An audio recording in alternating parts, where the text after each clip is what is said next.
இந்த பொண்ணு அவங்க அக்கா கிட்ட சைன் லாங்குவேஜ்ல பேசிட்டு இருக்காங்க. இத பார்த்த இந்த பையனும் அந்த அக்கா கிட்ட வந்துட்டு இவனும் பேசுறான். உங்க தங்கச்சியோடைய பேர் என்னன்னு கேட்கவும் இந்த பொண்ணும் சைன் லாங்குவேஜ்லயே அவனுக்கு ரிப்ளை பண்றாங்க. எனக்கு அவங்கள ரொம்பவே பிடிச்சிருக்கு, அவங்க கிட்ட பேசணும்னு ரொம்ப ஆசைப்படுறேன்னு சொல்றான். அப்புறம் அவங்களுடைய போன் நம்பர் கொடுங்கன்னு கேட்கவும் உனக்கு அது வேணும்னா நீ அவகிட்ட டைரக்டா போய் வாங்கிக்கன்னு சொல்லிடுறாங்க.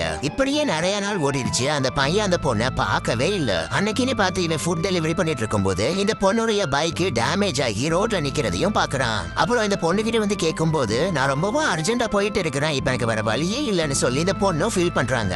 உங்களுக்கு ப்ராப்ளம் இல்லன்னா என் கூட பைக்ல வாங்க, நானே உங்களை கூட்டிட்டு போறேன்னு இவன் சொல்றான். பட் அந்த பொண்ணுமே தன்னுடைய கான்டாக்ட் இன்ஃபர்மேஷன் இந்த பையன் கிட்ட கொடுத்துட்டு நீங்க என் பைக்கை எடுத்துட்டு சரி பண்ணுங்க, உங்களுக்கு ஃபுட் டெலிவரியை நான் பண்ணிக்கிறேன் அப்படின்னு சொல்லிட்டு அவனுடைய பைக் எடுத்துட்டு இவங்க போயிடுறாங்க. இதுக்கப்புறம் என்னாச்சுன்னு பாக்குறதுக்கு முன்னாடி மறக்காம வீடியோக்கு லைக் பண்ணி சேனலையும் சப்ஸ்கிரைப் பண்ணிக்கோங்க. அன்னைக்கு நைட் இந்த பையன் இந்த பொண்ணுக்கு நிறையவே மெசேஜ் பண்ணிருக்கான். பட் அந்த பொண்ணு எதையும் பார்க்காததுனால ரொம்பவே சோகமா படுத்து தூங்கிடுறான். மறுநாள் காலையில இந்த பொண்ணு அந்த மெசேஜ் நான் பார்த்துட்டு அவனுக்கு ரிப்ளை பண்றாங்க. அந்த பொண்ணு மெசேஜ பார்த்ததும் இவன் ரொம்பவே சந்தோஷப்படுறான். ஓகே, இன்னைக்கு நம்மளுடைய பைக்ஸ் எக்ஸ்சேஞ்ச் பண்ணிக்கலாம் அப்படின்னு சொல்லி முடிவு பண்றாங்க. இந்த பையனுமே அந்த பொண்ணுடைய பைக்கை நல்லாவே சோப்போலாம் போட்டு குளிப்பாடுறான். இந்த பொண்ணும் அவங்க பைக்கை பார்த்துட்டு ரொம்பவே ஷாக் ஆயிட்டாங்க. அப்புறம் இதை ரிப்பேர் பண்றதுக்கு அவங்களுக்கு எவ்வளவு செலவாச்சு சொல்லுங்க, நான் தரேன்னு சொல்லவும் இந்த பையனும் அதெல்லாம் வேணா நீங்களே வச்சுக்கோங்கன்னு சொல்லிடுறான். இதுக்கு அடுத்த நாள்ல இருந்தே வந்து ரெண்டு பேரும் ரொம்பவே க்ளோஸா பழக ஆரம்பிக்கிறாங்க. இப்படியே இவங்க ஒன்னா சாப்பிடுறது ஒன்னா ஊர் சுத்துறதுன்னு ரெண்டு பேரும் அவங்கள பத்தின எல்லா விஷயங்களையும் ஷேர் பண்ணிக்கிறாங்க.